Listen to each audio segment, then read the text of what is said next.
So, Assalamualaikum. My name is Muhammad Shahidul Hakim, and today, along with my group members, which is Yashuddin Kobi and Fatima Alia, we will be presenting on the chemistry behind the cooking oil. So, the cooking oil is something we use almost every day, right?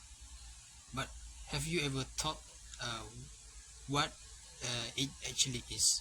So, what makes some oils better for frying?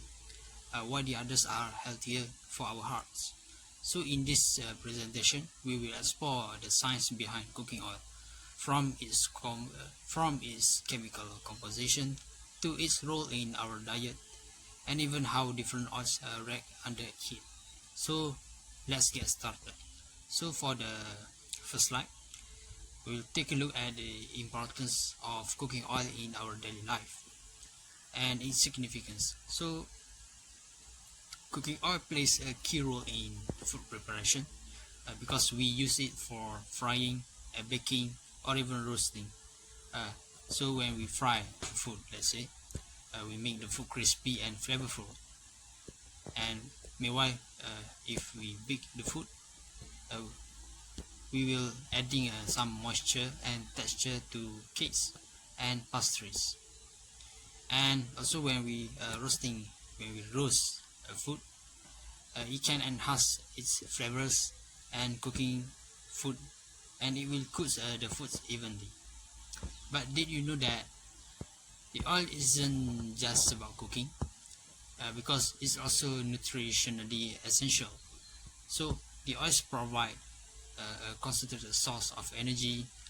It will support for cell function, also absorption of vitamins. So why it is a concentrated source of energy? Because if I'm not mistaken, each gram of fat that we consume, it will provide for about 9 calories per cal, making it the most energy dense micronutrient.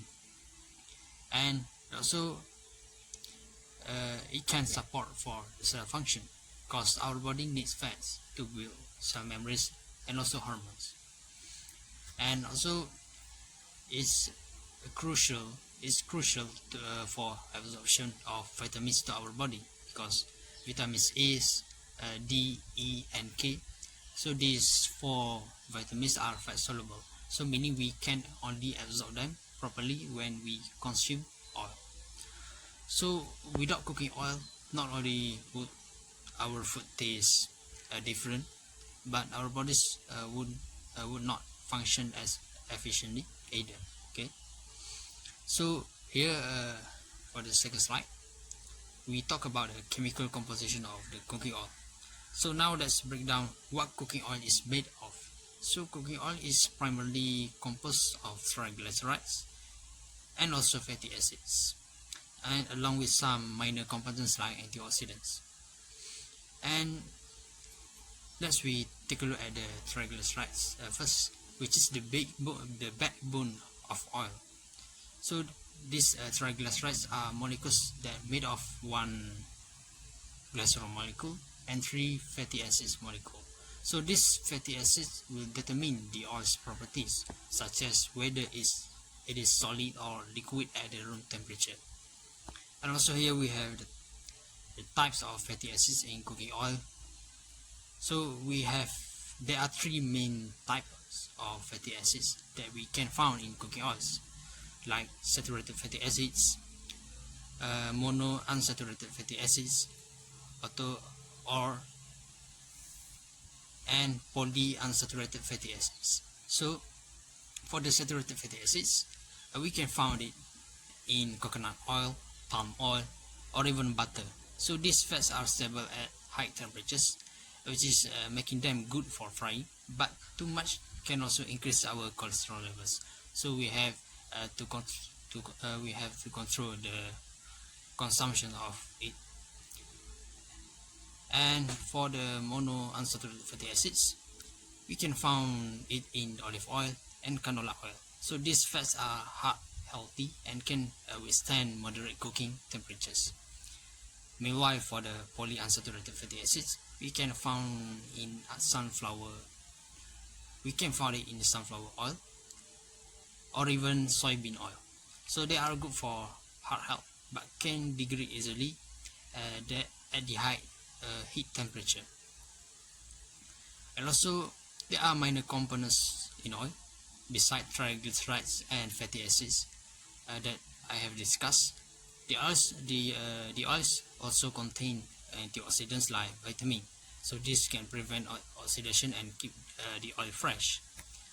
And also you had impurities, which is some oils may contain trace minerals and free fatty acids, which can affect their stability. So these components determine how different oils behave when exposed to heat and how they impact our health. So let's move on to the next slide. I will talk about the functions of cooking oil components. So now that we know what cooking oil is made of, so let's talk about how each component is functioning. So for the first one, I will talk about the triglycerides, saturated fatty acids, unsaturated fatty acids, and also I will add the antioxidants. So for the triglycerides, so these act as energy storage molecules and are essential for the oil's consistency. Meanwhile, for the saturated fats, it will help the oil stay stable at high temperatures and make them ideal for deep frying. And the unsaturated one, it can improve our heart health, but can degrade quickly when exposed to a high heat temperature, as I mentioned before. And also I can add some point of the antioxidant, because the antioxidants can protect oil from going rancid and increase the shelf life. So this is why some oils like palm oil are commonly used for frying, while the others like flaxseed oil are better used raw in salad dressing. So that's all for my part. I will pass this presentation to the next presenter, which is Fatima Alia. So, for my part, I will be explaining about the chemical process or the reaction involved in the functioning of cooking oil. First, the heating of cooking oil. It involves thermal decomposition. So when cooking oil is heated, especially beyond its smoke point, it undergoes thermal decomposition, breaking down into smaller molecules. It produces free fatty acids, glycerol, and eventually acrolein. So, the chemical process involves triglycerides break down into glycerol and free fatty acids. Then, the glycerol will further dehydrate to form acrolein. Here is the chemical equation for the process. Next, when we are cooking or frying food, Maillard reaction and lipid oxidation happens. So Maillard reaction is a reaction between amino acids and reducing sugars when exposed to high heat, which is above 140 degrees Celsius. This reaction is responsible for the browning and the development of rich flavors and aromas in many cooked food, such as grilled meat, toasted bread, coffee, and also fried potatoes. So, let me explain on how Maillard reaction works. We have 3 stages of Maillard reaction. The first stage is the initial stage, which is the formation of glycosylamine. What happens in this reaction is that a reducing sugar, such as glucose, reacts with amino acids. This will form an unstable compound called glycosylamine through a process known as condensation. The second stage is the rearrangement, which is the formation of Amadori compound.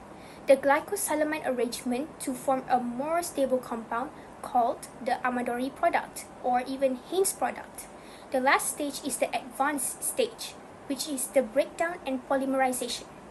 The Amadori compound breaks down into a variety of smaller molecules, which are flavor compounds, such as aldehydes and melanoidins.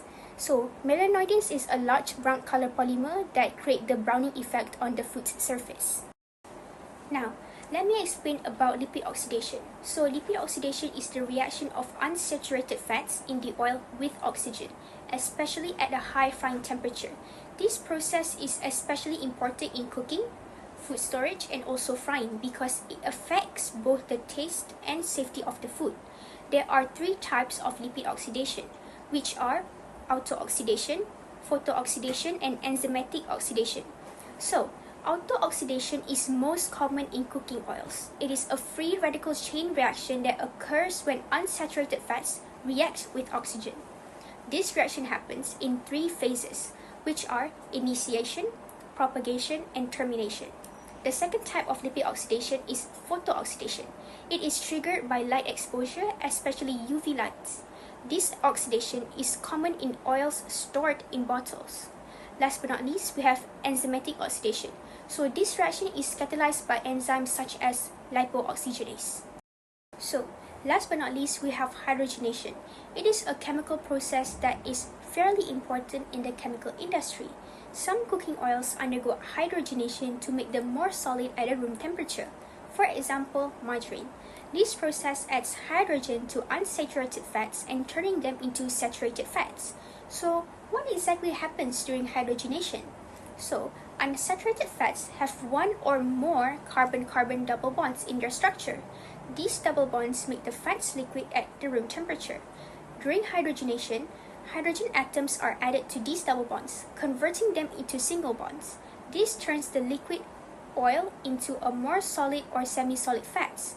There are two types of hydrogenation, which are full hydrogenation and partial hydrogenation.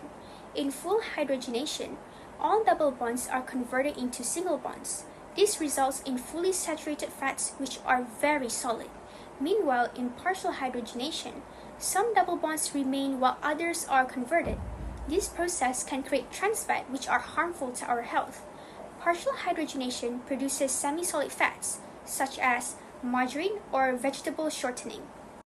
Following that, I will be explaining about the environmental and health effects associated with the use of cooking oil. One of the biggest health effects caused by prolonged use of cooking oil is actually trans fat. Trans fat is unsaturated fat that is created through a process called hydrogenation, in which liquid oils are turned into solid fats by adding hydrogen. This process helps increase the shelf life and stability of oils and fats, making them less likely to spoil. There are many studies that have shown that trans fat has been linked with increase of LDL cholesterol, also known as low-density lipoprotein cholesterol. Increase in LDL cholesterol can lead to an array of health problems such as heart disease, stroke, and also type 2 diabetes. It is important for us as consumers to be mindful of this and opt for oils that are lower in trans fat, such as seed oils like olive oil, canola oil, and also sunflower. Furthermore, cooking oil can also pose as a threat to the environment as it can cause oil spills and also pollution. This is because cooking oil is a lipid substance which is both non-polar and also hydrophobic, meaning that it cannot dissolve in water. And unlike some substances, cooking oil also cannot break down through biodegradation, making it stay in the environment for a very long time if discarded improperly. If cooking oil is poured down the drain or into water bodies, it remains there, forming a thin greasy layer on the water's surface. This layer blocks the oxygen exchange between the water and the atmosphere, which is critical for aquatic life. Without adequate oxygen, fish and other aquatic organisms may suffocate, leading to an imbalance in the ecosystem. The oil also pollutes the entire ecosystem as it affects plants, plankton, and other small microorganisms. The pollution caused by improper disposal of cooking oil not only harms aquatic life but also harms humans as it contaminates freshwater systems too, which is often used by humans for drinking, irrigation, and also recreational activity. In the long term, the presence of oil in water can lead to the contamination of water sources, reducing the quality of water available for human use.